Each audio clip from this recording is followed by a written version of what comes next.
Hey everyone, this is Deadpool Negative, and I'm back for Halloween with a spooky review of um, the Liberty Project, which was a 1987 superhero series by Kurt Busiek and James Fry, and has nothing to do with Halloween, though there is a monster hero in it.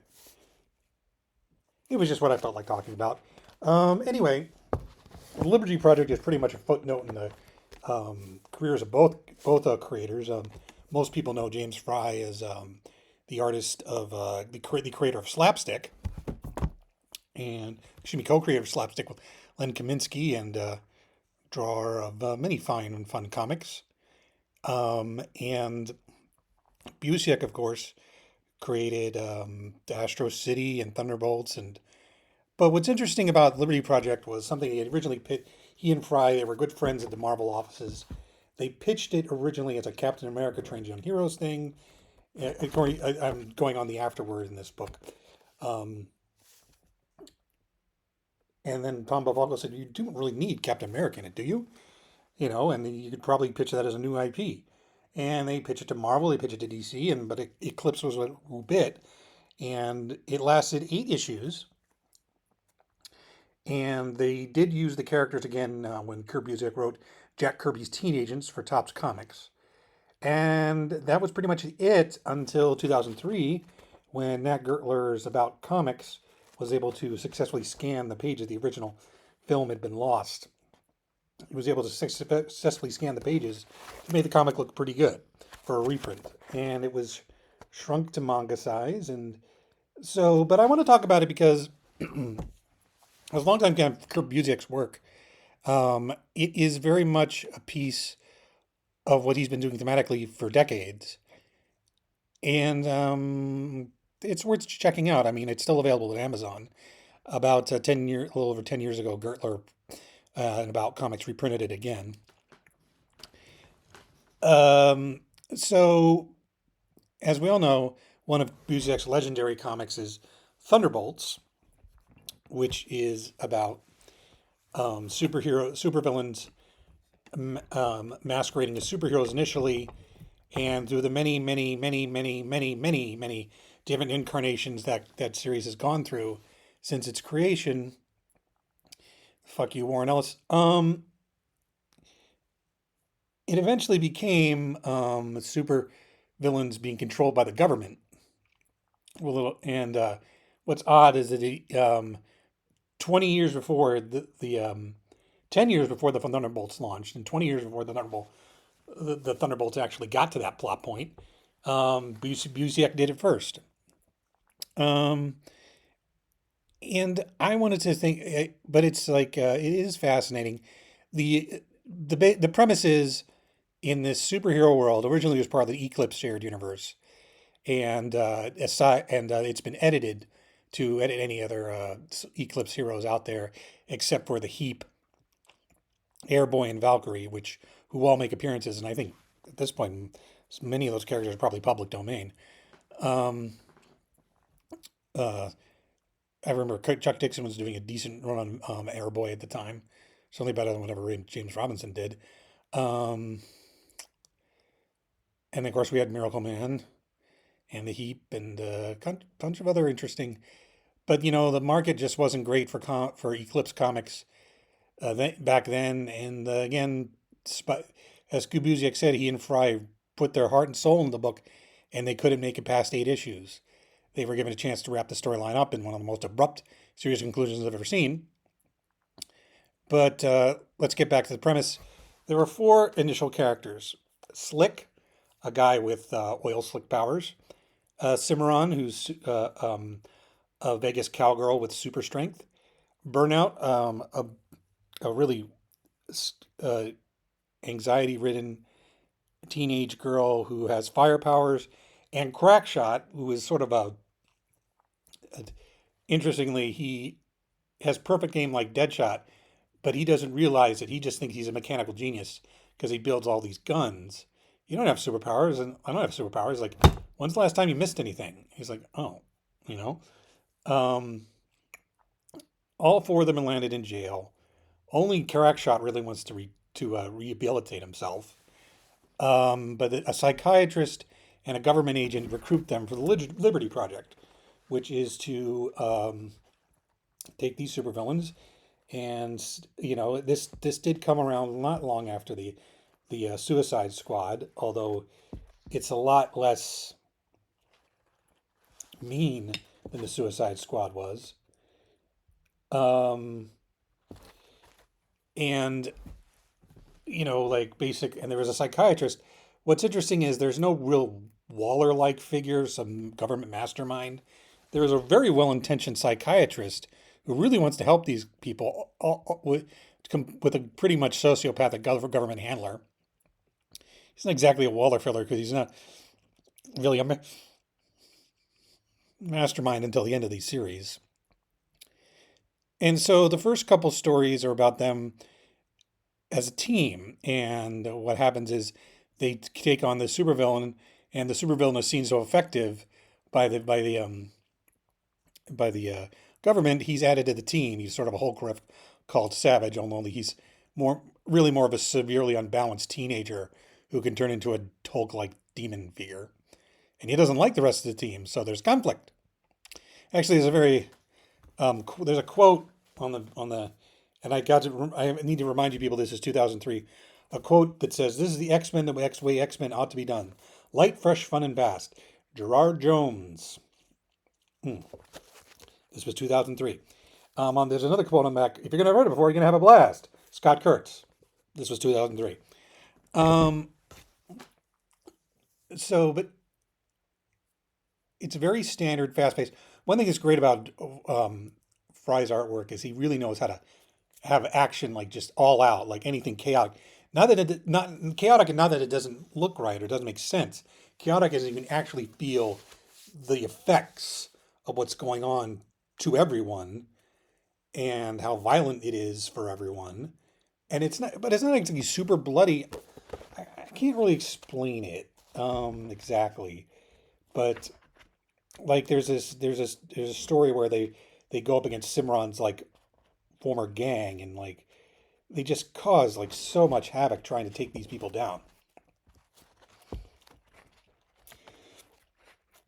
Or when they fight a bunch of aliens and it doesn't go well. It's like, but there's also a issue guest drawn by Richard Howell, where Richard Howell stays in his own style, but still manages to also mimic Fry's, which I thought was pretty effective on Howell's part.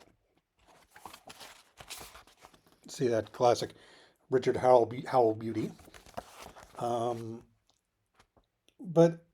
I want to talk about how it also presages a lot of the thematic work Busiek would later do in his series. Like, I'm not gonna not this is a slight spoiler for Thunderbolts. There's a big 25th issue blowout, which is also the only time I think Mark Blakely was inked by Bob Wyacek. I don't know why I had that random thought in my head. And one of the team members leaves, is about to betray them and leave, and they can't quite do it, and it's never explained why. They don't understand it themselves, which just makes it interesting. The reader understands why. It's the character can't admit it to themselves. Anyway, and so anyway, not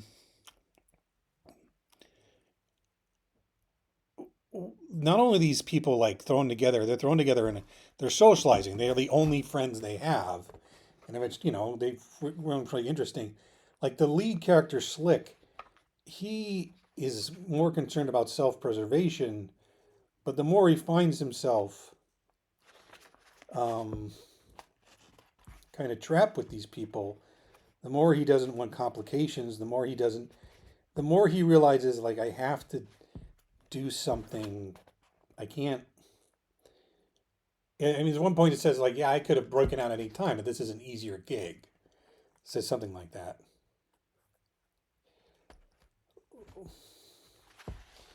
He doesn't want complicating things because he just wants it to be okay, but he also just can't help but care about these people he's surrounded with. And I think Busiek kind of specializes in that, mostly in Thunderbolts, sometimes in Astro City, Actually, I would really recommend this book for Astro City fans more than Thunderbolts fans in some ways. In that, how do I say this?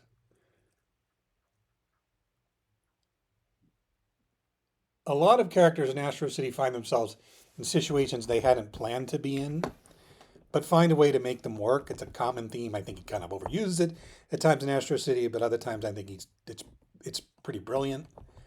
Um, and Liberty Project, there's a lot of that in here because Slick, Cimarron, Burnout, and Crackshot, particularly Slick and Burnout, find themselves drawn to this group, whether it's good or bad for them. And Savage, the other member, and it's clear that guy has mental issues and is not good and not healthy and not really good for the team. Yet he is effective in combat, which is what's important to their handlers. And the psychiatrist who is co-running the thing thinks, well, I can fix them. He's trying. He generally once thinks he can fix these people, or he can at least give them some semblance of control over their lives. And he is proven somewhat right, but he's also proven somewhat wrong. Like, there's Burnout is a kid. Burnout is a teenage kid, and like she can't handle a lot of this. Like she has superpowers. She's essentially invincible, and they can't really tame her. And all of this affects her psychologically in a lot of bad ways. And the whole thing, and Savage being a bad guy they fought, they have trouble. They're reluctant to accept them as part of their group, and also it's kind of a bad idea to put someone much psychologically unstable there. But they also bear response. They don't really understand their responsibility to this guy, even if it's been forced on them. But it's all very human, and things for Savage go a lot worse than they do for every other character in the book. But it's also a very human response. They're a bunch of punks. They don't know how to take care of people. They're only figuring out how to take care of each other. And I really think that is what strikes me about this book as I'm rereading it, looking it over. It's a kind of shame as Mr. Fry is retired from comics anyway. And Busiek kind of hopes in the 2003 afterward that maybe we'll have a chance to um, bring these characters back. And while the book is, you can still get it off Amazon, that didn't happen. And they didn't make any side cameos in any other Busiek or Fry projects after the reprint. So, you know, but I just was struck about how there's an issue of a crossover they did called Total Eclipse to try to reboot interest in we had all the Eclipse characters at the time, and it was a way to hopefully reboot interest in the story. And there's one part in the story where all the characters get brainwashed by alien villains except for Burnout. Burnout is the one, and it's this amazing sequence. I wish I could just show it up better, of the character kind of going through her own tension and fear and pain, and realizing I'm all alone, I'm scared, I don't know what to do, and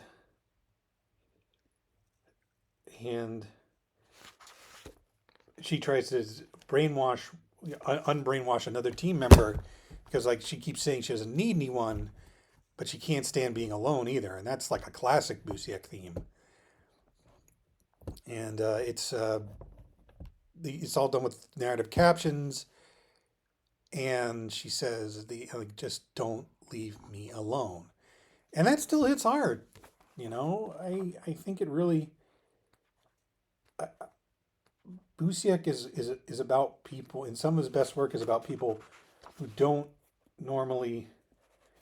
It's people who need to get to know each other. Slick, despite his goofiness, despite his smarm, can't help trying to take care of everyone, worrying about everyone. And there's a part at the end where he realizes, like, that explains some of that, but it's all just more like we don't decide we don't decide where our family is. We do decide where our friends are, but our friends can be unexpected. And that's what I like about it, and that's why I'm recommending it to you today. And the spooky Halloween, the Liberty Project, ooh, from Kurt Busiek and James Fry, ooh, ooh. Give me a break. I was working on this. I've been promising myself to do this for a while. Anyway, I will talk to you later, and bye.